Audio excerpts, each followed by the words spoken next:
अखिलेश यादव ने लोकसभा चुनाव के लिए सीट का किया चुनाव।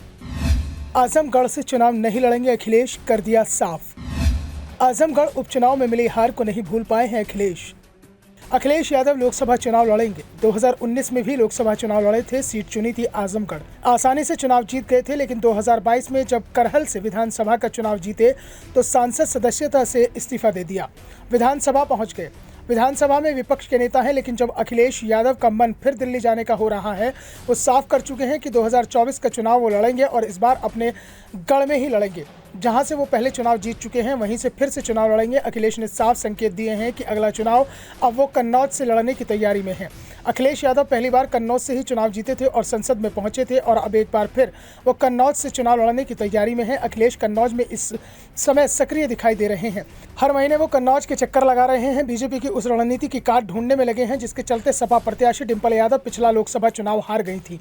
अब अखिलेश यादव इसी सीट को जीतकर पुरानी हार का भी हिसाब लेना चाहते हैं, बल्कि इसके जरिए वो राष्ट्रीय राजनीति में भी अहम भूमिका के लिए दिखने के लिए उत्सुक हैं। खासतौर पर तब जबकि कर्नाटक में कांग्रेस की जीत से विपक्षी खेमा मिशन 2024 को लेकर खासा उत्साहित है। खुद अखिलेश यादव के भी कांग्रेस को लेकर सुर बदले हुए हैं। अब अखिलेश यादव अब कांग्रेस के साथ सहयोग करने की बातें कर रहे हैं। पहले अमेठी और रायबरेली सीट से उम्मीदवार तलाशे जा रहे थे, लेकिन अब उम्मीदवारों की खोज बंद कर दी गई है। संकेत दिए जा रहे हैं कि अगर गांधी परिवार से कांग्रेस की टिकट पर कोई भी उम्मीदवार बनेगा तो सपा उसका समर्थन करेगी। खुद भी अखिलेश लोकसभा चुनाव के लिए रणनीति तैयार कर रहे हैं। सपा चीफ ने पिछले साल कन्नौज में कहा था कि वो यहां से लोकसभा चुनाव लड़ेंगे। इसके बाद उनके न केवल दौरे बढ़ गए, बल्कि पार्टी की पूरी यूनिट वहां सक्रिय हो गई है। बूथ मैनेजमेंट पर फोकस है। तो अखिलेश और डिंपल कन्नौज से भावात्मक नाते की दुहाई दे रहे हैं। अखिलेश इस वक्त मैनपुरी की करहल सीट से विधायक हैं, जबकि डिंपल मैनपुरी से सांसद हैं। माना जा रहा है कि डिंपल अब मैनपुरी से ही अगला चुनाव लड़ेंगी।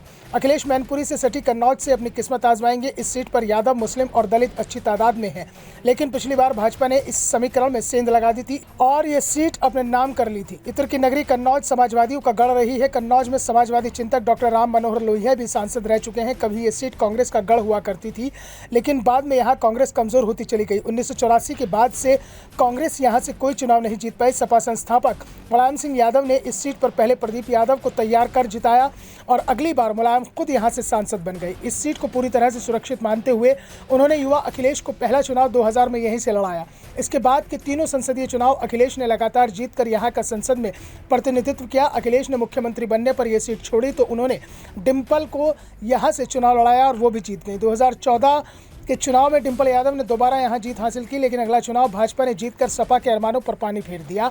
अखिलेश यादव को इस बात का एहसास है कि कन्नौज से भी उनके लिए लड़ाई आसान नहीं होने वाली है, लेकिन आजमगढ़ की तुलना में अखिलेश कन्नौज सीट को अपने लिए ज़्यादा आसान मानकर चल रहे हैं और बीजेपी के खिलाफ अभियान से उन्होंने रणनीति बनाना भी शुरू कर दिया है।